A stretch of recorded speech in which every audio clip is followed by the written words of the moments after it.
Porque o evangelho é tão essencial para a vida de uma igreja.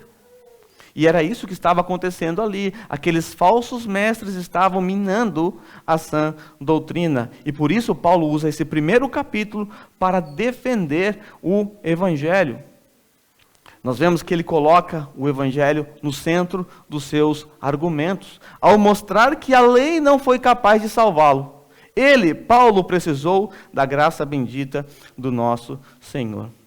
No texto que nós estamos estudando, nesses 3 versos que estudaremos nessa manhã, Paulo continua ainda apontando para os falsos mestres. Inclusive, no versículo 20, ele chega a citar o nome de 2, Himeneu, que também é citado em 2 Timóteo. Ali é dito a respeito dele que ele pervertia a fé de alguns ao ensinar que a ressurreição já havia acontecido. Esse que é citado por Paulo aqui, esse Himeneu, esse falso mestre, ensinava que Cristo já havia voltado. E Alexandre. Nós não temos muitas informações a respeito desse Alexandre, era um nome bem comum naqueles dias, então nós não temos condições de saber quem é, mas sabemos que era um falso mestre, que estava ensinando algo herético naquela igreja, talvez próximo aí do que Himeneu estava ensinando. Também é digno de nota que no trecho que nós vamos estudar nessa manhã, do versículo 18 ao 20, o apóstolo Paulo também fortalece a fé de Timóteo, encorajando-o a essa árdua tarefa. Paulo sabia que a sua tarefa não seria fácil ali. E Timóteo, um jovem pastor, ainda inexperiente, precisava então que o seu pai na fé o fortalecesse. Vai, meu filho, na fé, eu te dou essas instruções segundo as profecias ditas a seu respeito, já proferidas a seu respeito. Eu não vou entrar nessa questão com relação às profecias hoje, porque em 1 Timóteo 4,14, Paulo vai falar a respeito disso. Veja só, 1 Timóteo 4,14, diz assim, Paulo a Timóteo: não negligencie o dom que lhe foi dado por mensagem profética com imposição de mãos dos presbíteros. Quando nós chegarmos no capítulo 4, ali eu tratarei a respeito do dom de profecia e também tratarei a respeito da imposição de mãos. Hoje eu quero me concentrar no versículo 20. Onde Paulo diz que Himeneu e Alexandre foram entregues a Satanás. Certamente, esse não é um texto fácil. Certamente, esse é um texto um pouco estranho. Se alguém na fábrica chegasse para você e perguntasse: olha, eu li esse texto, eu li o versículo 20 aqui, e aqui está escrito que Himeneu e Alexandre foram entregues a Satanás, o que significa isso? O que é entregar alguém a Satanás, ou que macumba gospel é essa? Como assim, amarrar a foto da pessoa na boca do sapo em nome de Jesus? O que será que está acontecendo aqui? De fato, se nós não tivéssemos um texto correlato explicando isso aqui, nós simplesmente não entenderíamos o que Paulo queria dizer, íamos supor várias coisas. Então hoje eu quero tratar de um assunto fundamental para a vida de uma igreja, e que é referente a esta entrega a Satanás. No sermão de hoje eu não vou explicar sobre o que é essa entrega, mas vocês já vão deduzir. Mas no próximo sermão eu vou usar um texto equivalente a esse, e aí nós vamos entender claramente o que é entregar a Satanás. Mas hoje eu tenho certeza que até o fim desse sermão você já vai entender o que é entregar a Satanás. Mas se você não entender, você vai ficar de recuperação. Na próxima semana tenho certeza que você vai aprender. Hoje eu quero tratar então de uma doutrina esquecida no cenário evangélico. A doutrina da disciplina eclesiástica. A disciplina eclesiástica é um termo em risco de extinção no atual vocabulário cristão. Desde que os princípios do pós-modernismo encontraram lugar no seio da igreja, então qualquer conceito que ameace o individualismo, a liberdade de escolha quanto ao estilo de vida e comportamento, é visto como arcaico, fora de moda e ultrapassado. O pós-modernismo defende uma ideia de que, puxa, você é livre, você pode fazer o que você quiser, você não deve satisfação a ninguém. Você quer pintar seu cabelo de azul, amarelo, cor de abóbora, você faz. Você quer viver uma vida devassa, você vive. A sua vida não diz respeito a ninguém. É isso que o pós-modernismo trouxe como consequência dos seus pensamentos filosóficos: individualismo e liberdade. Os seres humanos não gostam que as pessoas invadam as suas privacidades, as suas escolhas. Ok. Fora de um conceito de membresia, de fato, você pode viver a sua vida individual, pode fazer o que você quiser, viver uma vida de pecado, você pode abraçar homossexualismo, você pode fazer o que você quiser. Porém, se você é membro cristão, um discípulo de Cristo, e membro de uma igreja local, saiba, aquilo que você faz diz respeito a toda essa comunidade. Quando eu não andar segundo os padrões da palavra de Deus, não pense, a vida é do pastor, ele faz o que ele quiser. Não, vocês são responsáveis pelas minhas atitudes. Vocês deverão me corrigir. Deverão me disciplinar. E assim com todos. Nós não podemos fazer vistas grossas aos pecados alheios. Nós não podemos olhar aqueles irmãos mais fracos na fé, que não estão aqui, que não participam, ou que você sabe que está fraco, e simplesmente falar, isso é problema do pastor. Não, é problema seu também. É problema meu também. É problema dessa comunidade. Então, tudo o que acontece dentro da membresia local, ou com um membro dessa comunidade, é de responsabilidade de todos os membros. Isso se chama cuidado, discipulado. Mas, infelizmente, esse conceito é visto como algo arcaico, fora de moda, ultrapassado, do século passado. Isso porque a nossa sociedade vive embebida pelos venenos destilados pelo pós-modernismo, de forma que qualquer conceito de disciplina hoje é visto com maus olhos. Por exemplo, se um policial, no exercício de suas atividades legais, diante de um meliante, usar a sua arma, o seu equipamento de trabalho, para disciplinar esse meliante, ainda que para a sua defesa pessoal e para a defesa de outros, logo os direitos humanos, ou melhor, direito dos manos, porque é isso que é, logo entra em cena para defender, adivinha quem? O bandido. O policial está disciplinando um meliante, uma ameaça à sociedade. E aí, um policial dá um tiro para o ar para acuar a esse meliante, sabe o que acontece? O policial é disciplinado. Vai tomar 6 meses de advertência, sem o uso da arma, vai passar por teste psicológico e por um monte de coisa. E o meliante é solto. Ele não pode ser disciplinado. Afinal, ele tem os seus direitos. É isso que defende os direitos humanos ou direito dos manos. O outro exemplo, hoje no Brasil, se um pai é pego disciplinando o seu filho rebelde, logo é denunciado. Porque ele violou a trágica lei da palmada. Ele não pode nem sequer disciplinar o seu filho. Então vivemos numa sociedade estranha. Quando éramos crianças, a disciplina comia solto. Era chinelo voando, vara, o tempo todo. Hoje essas coisas não podem mais acontecer no Brasil. É algo estranho. Você disciplina seu filho? Não, bata um papo com ele. Deixe ele é apenas uma criança. O conceito de disciplina é estranho, isso é fruto do pós-modernismo. Hoje, a maioria das igrejas ditas evangélicas não aplicam a disciplina eclesiástica. E isso elas fazem em nome de um suposto amor. Porque se numa sociedade secular a disciplina é estranha, como a de um policial, como a de um pai para com um filho, imagine numa igreja, alguém ser disciplinado. Espera aí, Jesus é amor. Deus é amor, isso não está estranho ao evangelho, não? Como é que pode a igreja evangélica, que se diz cristã, colocar pessoas ou disciplinar pessoas? Isso em nome de um suposto amor. Na semana que vem nós vamos ver que as bases da disciplina é o amor. O próprio Deus diz que nos disciplina porque nos ama. Nós devemos disciplinar nossos filhos porque nós amamos. E a disciplina eclesiástica também é por conta do amor. Amor, em primeiro lugar, para com Deus, que determinou que as coisas fossem assim, e amor para com o próximo, visando o bem do próximo. Mas isso nós veremos na semana que vem. Outras igrejas aplicam uma disciplina estranha.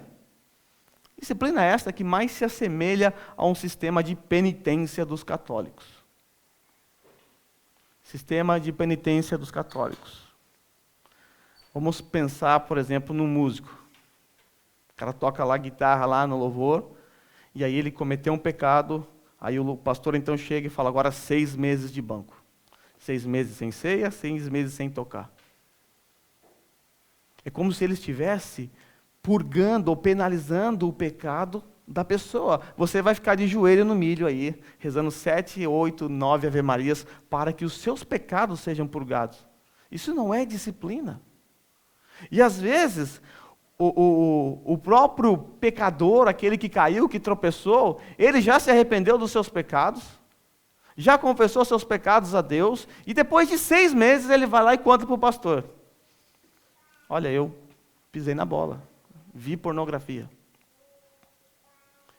Aí o pastor vai falar, então, faz o seguinte, agora você vai ficar de disciplina. 6 meses, mas ele já se arrependeu. Isso foi há 6 meses atrás, ele já confessou seu pecado. Então é como se agora ele tem que purgar os seus pecados. É o sistema católico de penitência.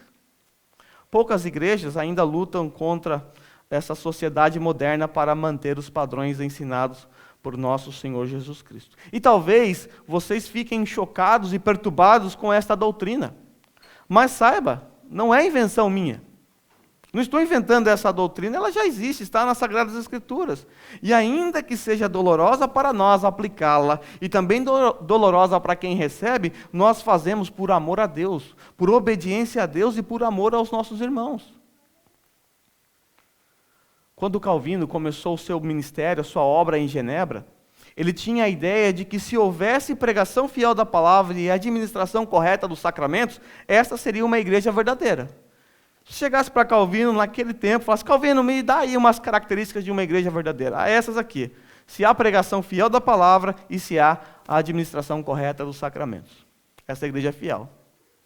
Um tempo depois, Calvino percebeu que era necessário e bíblico acrescentar um terceiro elemento. Então ele acrescentou a disciplina eclesiástica. De forma que se você chegasse em Calvino depois e perguntasse, me dê as marcas ou características de uma igreja bíblica, fora os 2 primeiros que eu citei, Calvino diria a disciplina bíblica. E isso passou a ser o padrão dentro das igrejas reformadas. Tanto é que quando nós olhamos para a Confissão Belga de 1561, no artigo 29, a Confissão Belga diz assim, as marcas pelas quais a verdadeira igreja é conhecida são estas. Que marcas são? Se nela se prega a pura doutrina do Evangelho, se os sacramentos são administrados de maneira pura, conforme instituída por Cristo, e se a disciplina eclesiástica é exercida como punição ao pecado.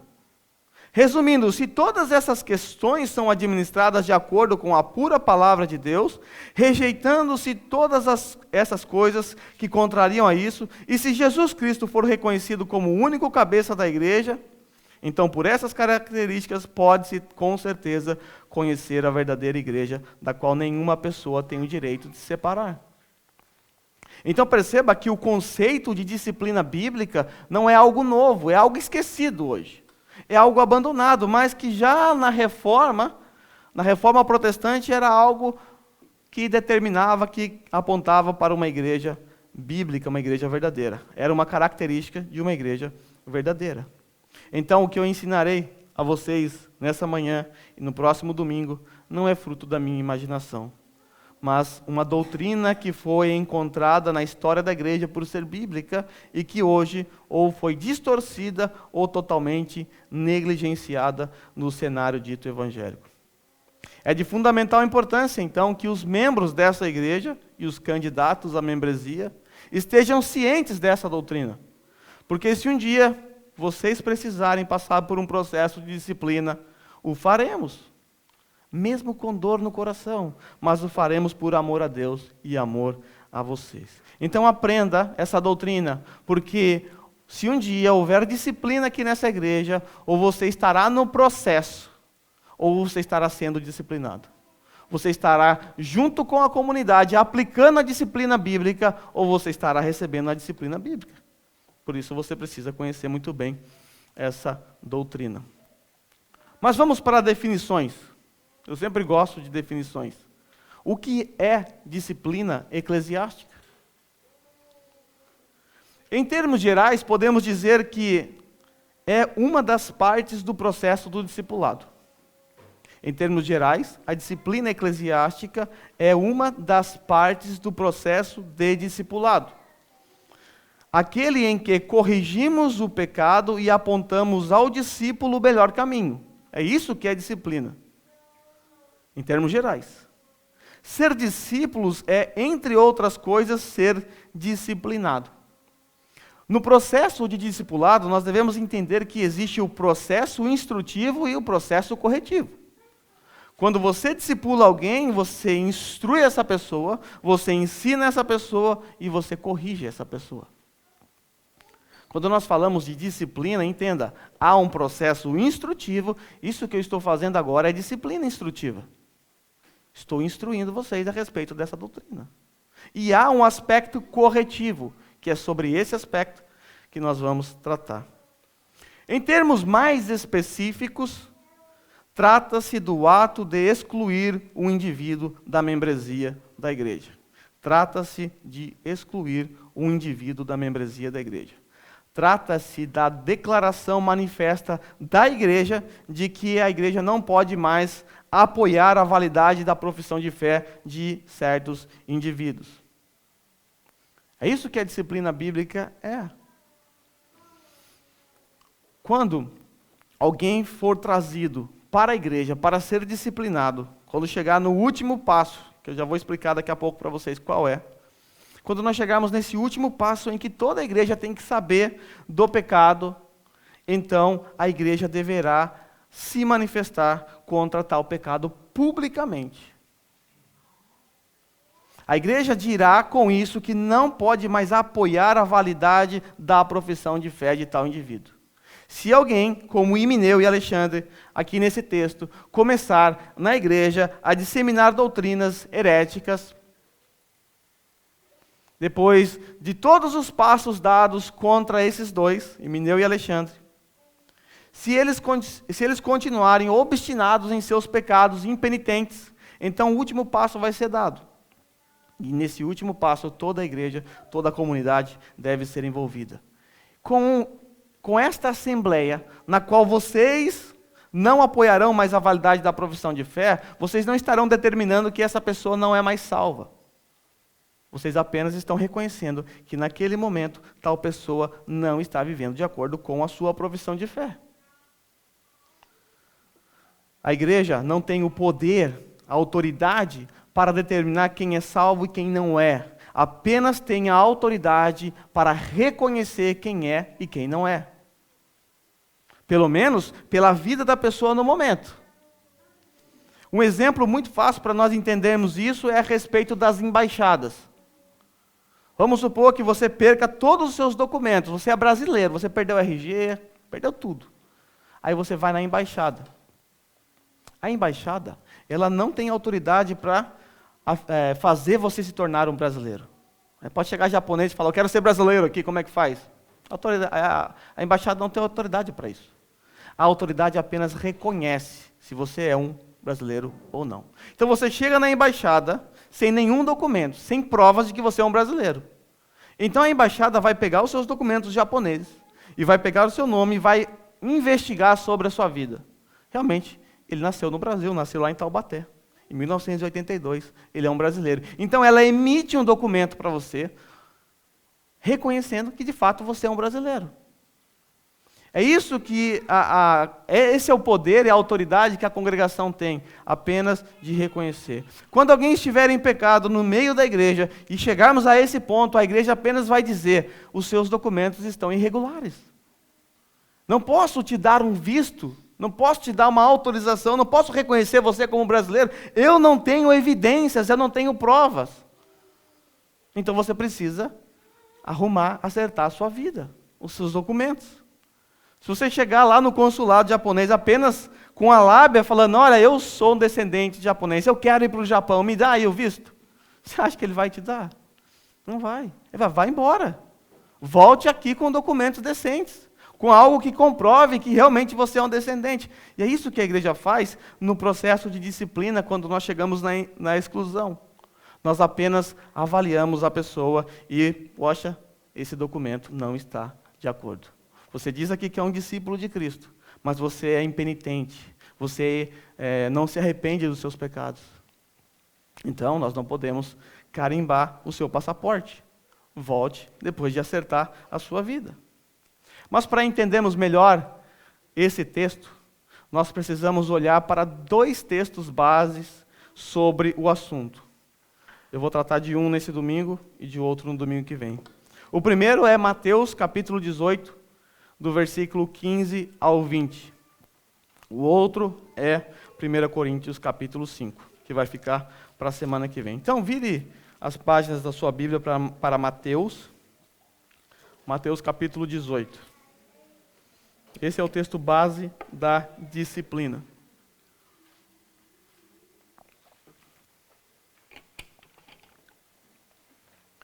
Quando nós pensamos em disciplina, existem 2 vias. Uma é a via ordinária, que é a via lenta, que é a via dada em 4 passos, e existe a outra via, que é a via sumária, a via rápida. Deve ser aplicado imediatamente. Mateus capítulo 18, versículo 15 a 20. Esse texto tenho certeza que todos vocês conhecem. Jesus está instruindo os seus discípulos a como tratar a ofensa, os pecados dos irmãos. Diz assim o versículo 15. Se o seu irmão pecar contra você, vá e a sós com ele, mostre-lhe o erro. Se ele o ouvir, você ganhou o seu irmão. Nós temos aqui no processo de disciplina que começa aqui dentro dessa via ordinária ou via lenta, nós temos o primeiro passo a ser dado dentro do processo de disciplina. Se você está na igreja, você é membro dessa igreja e você percebe um dos membros cometendo esse pecado aqui, ou cometendo algum tipo de pecado, você deve dar esse primeiro passo. Qual é o primeiro passo? O primeiro passo que geralmente as pessoas dão é ligar para o pastor. Tá vendo o irmão fulano, a irmã ciclana? Então, pisou na bola. Vai lá. Esse é o primeiro passo que geralmente as pessoas dão. Mas não é isso que o Senhor Jesus Cristo diz no processo de disciplina. Se o seu irmão pecar contra você, e existe a possibilidade desse contra você nem estar no texto, é bem provável que nos manuscritos anteriores, antigos, esse contra você nem está, mas de qualquer forma isso não muda nada. Se o seu irmão pecar contra você, vá, ligue para o pastor. Peraí, está errado, esse não é o texto. O texto é, vá a sós e com ele.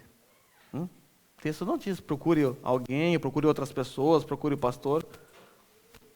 Se o seu irmão pecar contra você, vá e a sós, você e ele. Mostre-lhe o erro. Se ele ouvir, aí você liga para o pastor para avisar que ele se arrependeu. Não, o pastor nem precisa ficar sabendo. Ninguém precisa ficar sabendo, porque o objetivo da disciplina foi alcançado. E qual é o objetivo da disciplina? Se ele o ouvir, você ganhou o seu irmão. O que nós queremos quando disciplinamos alguém? Quando confrontamos o pecado de alguém? É ganhar o irmão. Se não for esse o objetivo ou o propósito do seu coração, ou confrontar o pecado de alguém, então se cale. A sua forma de confrontar será pecaminosa. A sua intenção será pecaminosa. A nossa intenção deve ser ganhar o nosso irmão. Então, o primeiro passo é um passo individual. O irmão está em pecado? Vá e a sós com ele, mostre-lhe o erro. Se ele te ouvir, acabou o problema, resolvido. Ponto final. Ninguém precisa ficar sabendo, somente os envolvidos. Mas, se ele não se arrepender, o versículo continua, e nós entramos agora no segundo passo. Mas, se ele não o ouvir, leve consigo mais um ou dois outros, de modo que qualquer acusação seja confirmada pelo depoimento de 2 ou 3 testemunhas. Aquele irmão, ele não ouviu, depois de confrontá-lo algumas vezes, não é apenas uma vez, mas você pode confrontar várias vezes. Ele não ouviu, continuou impenitente, não se arrependeu. Então Jesus nos diz que devemos levar mais um ou dois outros, de modo que qualquer acusação seja confirmada pelo depoimento de 2 ou 3 testemunhas. O Senhor Jesus está utilizando do padrão judicial encontrado em Deuteronômio 19:15, que diz: uma só testemunha não é suficiente para condenar alguém a algum crime ou delito. Qualquer acusação precisa ser confirmada pelo depoimento de 2 ou 3 testemunhas. O Senhor Jesus pede, então, aos seus discípulos que nesse segundo passo leve 2 testemunhas. Qual é a função dessas testemunhas? A função dessas testemunhas é ajudar no processo, protegendo o acusado de ser julgado injustamente. Então, compete a estas testemunhas avaliar o caso de forma neutra em busca da verdade. Será que essa acusação se sustenta? Será que é isso mesmo? Será que é verdade o que eu estou ouvindo? Será que é um mal-entendido? Essas testemunhas podem ser qualquer irmão, contanto que se enquadre no padrão exposto por Paulo em Gálatas 6:1. O que Paulo diz em Gálatas 6:1?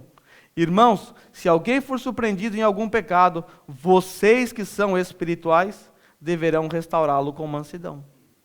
Então, devemos escolher testemunhas, aqueles irmãos que são espirituais, ou seja, pessoas maduras, que são capazes de lidar com o assunto. Não leve fofoqueiros, pessoas fracas que não vão resolver nada, que só vão atrapalhar. Leve irmãos sábios, que são capazes de lidar com o assunto, que conseguem enxergar de forma neutra, avaliar a situação, para não acusar alguém injustamente. Aqui não é regra, mas talvez seja sábio nesse segundo passo, levar um dos presbíteros da igreja, ou 2 dos presbíteros da igreja, porque eles devem saber lidar com essas coisas. Mas isso não é uma regra. Você pode levar qualquer um, desde que se enquadre nesse padrão de Paulo, os que são espirituais, pessoas que são maduras e capazes de lidar sabiamente com o assunto. E se houver arrependimento? O processo é encerrado. E ninguém, repito, ninguém, absolutamente ninguém, além das testemunhas, deve ficar sabendo. Se nem os presbíteros forem envolvidos nesse caso e for resolvido, nós não precisamos ficar sabendo. Porque o objetivo da disciplina foi alcançado. Ganhaste teu irmão. Mas, se ele não se arrepender, se ele continuar impenitente, então o terceiro passo é dado. E é aqui que toda a congregação é envolvida. O Senhor Jesus disse: se ele se recusar a ouvi-los, ouvir juntamente com as testemunhas, conte à igreja. É confirmado que aquela pessoa realmente está em pecado, as testemunhas confirmaram que ela continua, que ela é realmente culpada, que está pecando e que está obstinada, mesmo assim ela continua impenitente. Então o terceiro passo é o passo coletivo.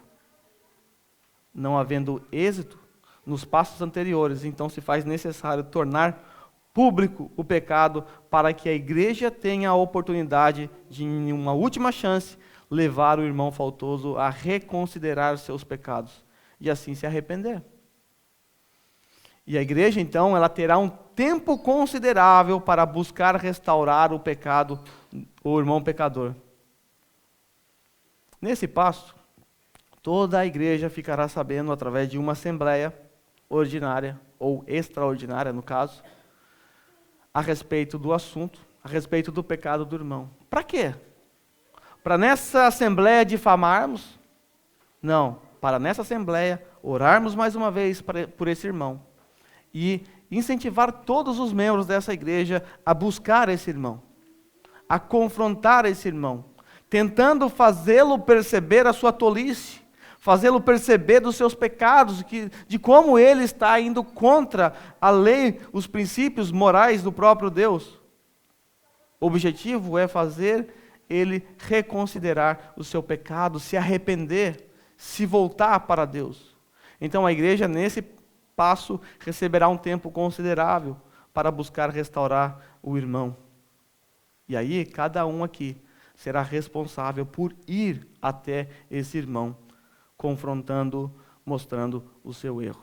Mas permanecendo a impenitência, só nos resta um último passo. Quarto passo, a excomunhão, a exclusão. Jesus diz que se ele se recusar a ouvir também a igreja, como ele deve ser tratado? Trate-o como pagão ou publicano. Se o mesmo continuar ainda obstinado, impenitente, depois de passar pelos 3 passos anteriores, então cabe à assembleia excomungar tal pessoa. Essa excomunhão não se refere somente à exclusão do rol de membros, mas de uma ruptura relacional dos membros para com o pecador impenitente. Eu vou repetir. Uma ruptura relacional dos membros para com o pecador impenitente. Isso significa que você não deve ter comunhão, não deve se assentar à mesa, você não deve convidá-lo para comer contigo na tua casa. É assim que você deve tratá-lo. E pode ser duro essas palavras, mas são palavras do próprio Senhor Jesus. O Senhor Jesus nos diz para tratarmos essas pessoas como pagãos e publicanos. O que são pagãos e publicanos?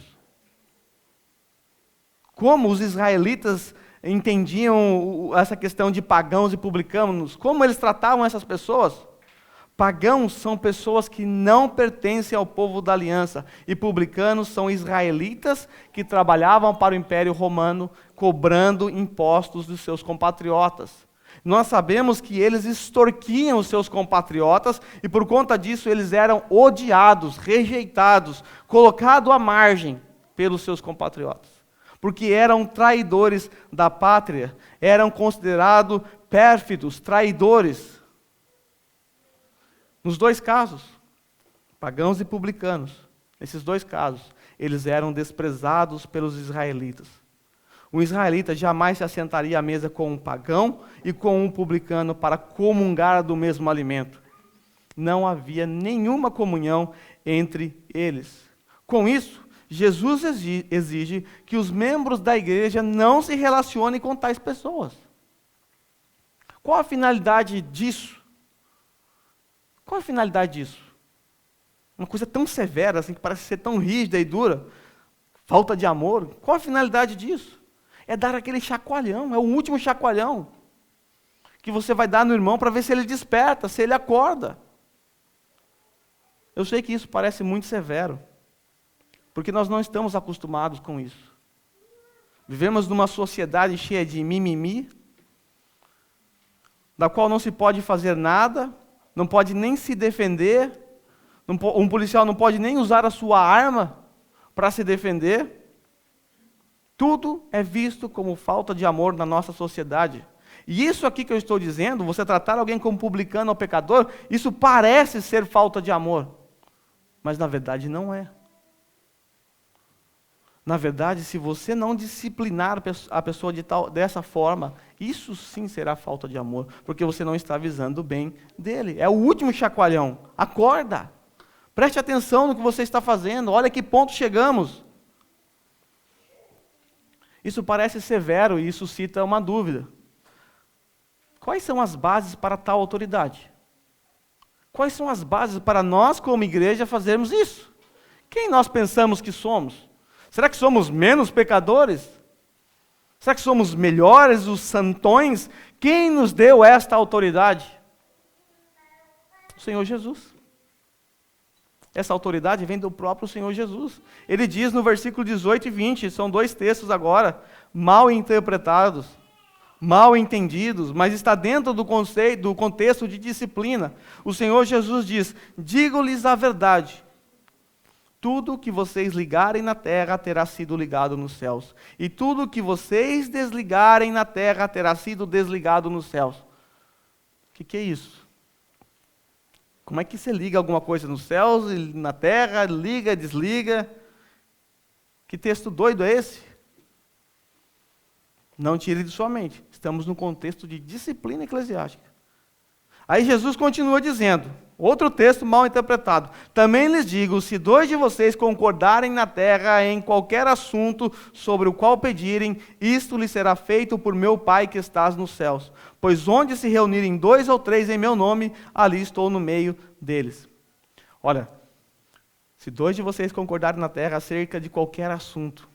Eu já vi pessoas usando esse texto dessa forma. Irmão, eu vou ter que fazer um exame médico aí e tal, eu não quero estar com essa enfermidade. Então, o texto diz, se 2 concordarem a respeito disso, então eu não vou ficar doente. Então, vem aqui concordar comigo na minha oração. Será que é isso? Concordem comigo, eu vou orar pedindo aqui uma Ferrari. Será que eu vou ganhar uma Ferrari? É evidente que não. Jesus não está prometendo isso. Jesus está dizendo que nesse contexto de disciplina eclesiástica, quando 2 concordarem na terra sobre o que pedirem, terá sido feito. O que é que está sendo pedido? Olha aí o versículo anterior, versículo 18. Tudo que vocês ligarem, terá sido ligado. Tudo que vocês desligarem, terá sido desligado. E aí o último texto. Pois onde se reunirem 2 ou 3 em meu nome, ali eu estou no meio deles. Outro texto também mal utilizado. Você vai começar uma reunião de oração, aparece 4 pessoas. E aí o dirigente vai lá, irmãos, vamos começar, não veio muita gente hoje, mas vamos começar porque o Senhor está aqui, porque onde estiverem 2 ou 3 reunidos em meu nome, eu estarei ali. É óbvio que o Senhor está ali, assim como está na sua casa quando você ora sozinho. O texto não tem nada a ver com o Senhor Jesus estar presente numa reunião de oração por causa de 2 ou 3 reunidos no nome dele. O que o Senhor Jesus está mostrando nesse texto é que quando o processo de disciplina ocorrer, ele estará lá no meio desse povo. Ele estará no meio da assembleia dando o seu aval, concordando com o que está sendo feito. Então o que é feito é com base na autoridade dele. A autoridade vem do próprio Senhor Jesus Cristo. Mas para a gente entender melhor essa autoridade, e entender melhor o que é esse ligar e desligar, nós precisamos voltar 2 páginas da nossa Bíblia. Mateus 16. Vamos entender quando essa autoridade foi entregue à igreja. Nessa circunstância, Pedro recebeu aqui as chaves depois de fazer uma confissão. Mateus capítulo 16, versículo 13 a 20.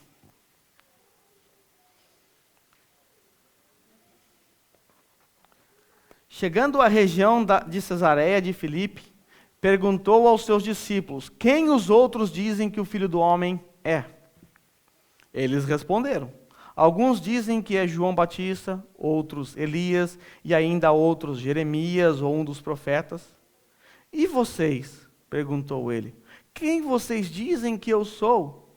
Simão Pedro respondeu, tu és o Cristo, o Filho do Deus vivo. Nós temos aqui uma confissão. Respondeu Jesus, feliz é você, Simão, filho de Jonas. Nós temos aqui o confessor. Nós temos a confissão e o confessor.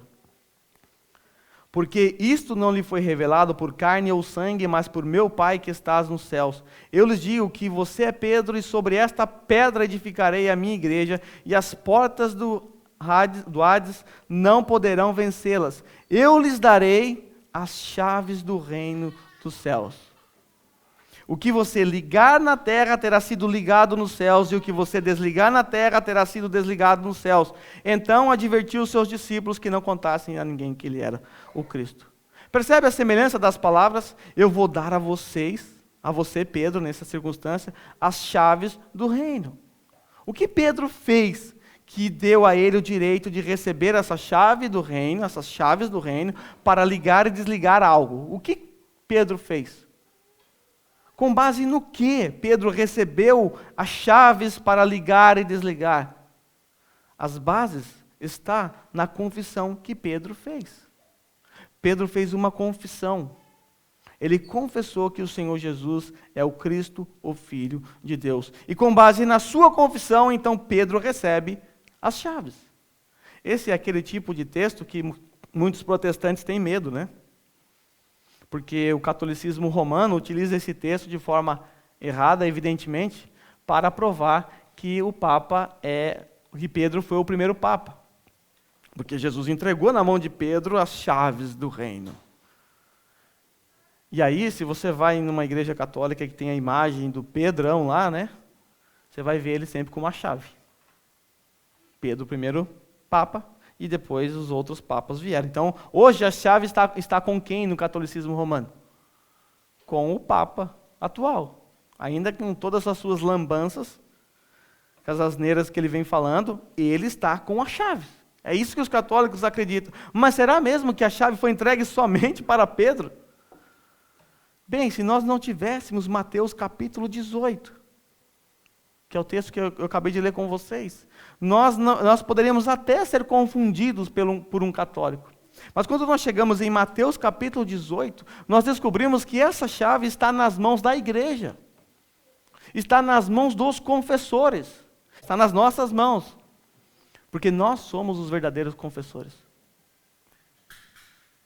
As chaves foram entregues nas nossas mãos. Jesus disse a Pedro: eu lhes darei as chaves do reino dos céus, e o que você ligar na terra terá sido ligado nos céus, e o que você desligar na terra terá sido desligado nos céus. Alguma semelhança com Mateus 18? 2 capítulos à frente, o Senhor Jesus repete as mesmas palavras, se referindo à igreja. Ainda que a palavra chaves do reino não apareça ali, pelo contexto, pela proximidade, pela utilização das mesmas palavras, fica-nos evidente que ligar e desligar é uma referência a incluir a membresia e excluir da membresia. O capítulo 18 nos esclarece, então, a respeito de quem, ou seja, quem são os portadores das chaves do reino? Os confessores. E qual é a sua utilidade? A utilidade dessas chaves é ligar e desligar membros de uma igreja local. É receber e excluir membros de uma igreja local. Assim fica-nos evidente que a congregação possui essas chaves e ela tem o direito tanto de receber alguém como membro, a autoridade para receber ou reconhecer a documentação como uma embaixada e dizer, olha, ok, está carimbado, realmente você tem pelo menos hoje, entregando esse documento, eu posso testificar, testemunhar que você está em dia. O visto pode vencer, a pessoa ficar irregular depois. E aí esta mesma embaixada vai dizer, agora você não pode mais permanecer aqui. Acerte a sua vida, arrume seus documentos. Não posso mais te aceitar aqui. Você está todo irregular.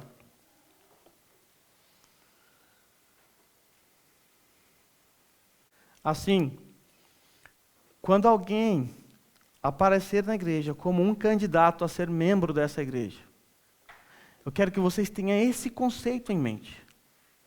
Vocês deverão avaliar a vida dessa pessoa.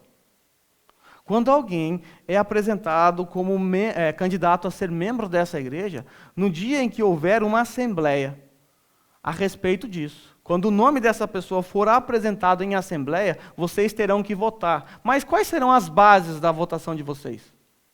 O que vocês devem avaliar na vida dessas pessoas? É legal, está frequentando bastante? Será que é só isso? Vocês devem ter em mente a responsabilidade que recai sobre a congregação quando nós levantamos as mãos para dizer, nós reconhecemos esse irmão como membro. Sabe o que você está dizendo? Eu reconheço essa pessoa como um cidadão do reino. Mas será que você realmente se aproximou dessa pessoa? Será que você realmente andou um pouco com ela, investigou para ter certeza disso? O mesmo acontece no batismo. Quando nós batizamos, geralmente os olhos se voltam para quem está sendo batizado, não é verdade? Os olhos se voltam para o confessor batizado. Mas vocês se esquecem que existe alguém que está batizando. E quando eu estou batizando alguém, o que eu estou fazendo? Eu estou dizendo que eu concordo com esse batismo. Eu estou afirmando que realmente eu reconheço na vida dessa pessoa que a sua confissão é verdadeira. Do contrário, eu nem batizaria. O conceito de membresia, de aceitar alguém como membro, envolve esse mesmo processo. Nós somos a embaixada do reino. Nós devemos olhar os documentos, não devemos erguer a mão por qualquer coisa. O Senhor Jesus nos deu esta autoridade. A mesma coisa acontece se você menosprezar esse tipo de assembleia. Se tivermos uma assembleia para votar, receber ou excluir um membro, você fala, eu não vou porque eu não gosto dessas coisas. Olha, saiba, você está menosprezando a autoridade que o próprio Cristo te deu. Jesus te deu autoridade para ligar e desligar, receber e excluir. Se você menospreza ou faz de qualquer jeito, você está menosprezando a autoridade que o Senhor Jesus Cristo te deu. Isso é uma coisa muito terrível. Na semana que vem, eu quero tratar a respeito de 1 Coríntios capítulo 5. Ali nós vamos ver uma via rápida, uma via sumária. Nós vamos ver que a mesma expressão usada por Paulo aqui em Timóteo, entregar a Satanás, aparece ali também. E naquela ocasião, então, nessa circunstância, nós aprenderemos a respeito dessa segundo passo dentro do processo de disciplina, essa via mais rápida. Mas para concluir, ainda que seja duro para nós executar essa doutrina, ainda que avaliando de acordo com a sociedade em que nós estamos inserindo, essa sociedade pós-moderna, isso cheire a falta de amor ou coisas assim, nós devemos fazer isso em obediência e amor ao nosso Senhor, porque é Ele que determina como a igreja deve funcionar e não nós. Vivemos em tempos em que cada pastor ou cada igreja determina como a igreja deve funcionar, e não deve ser assim. A Bíblia deve determinar como a igreja deve funcionar, e o Senhor Jesus Cristo nos trouxe essa instrução a respeito da disciplina eclesiástica.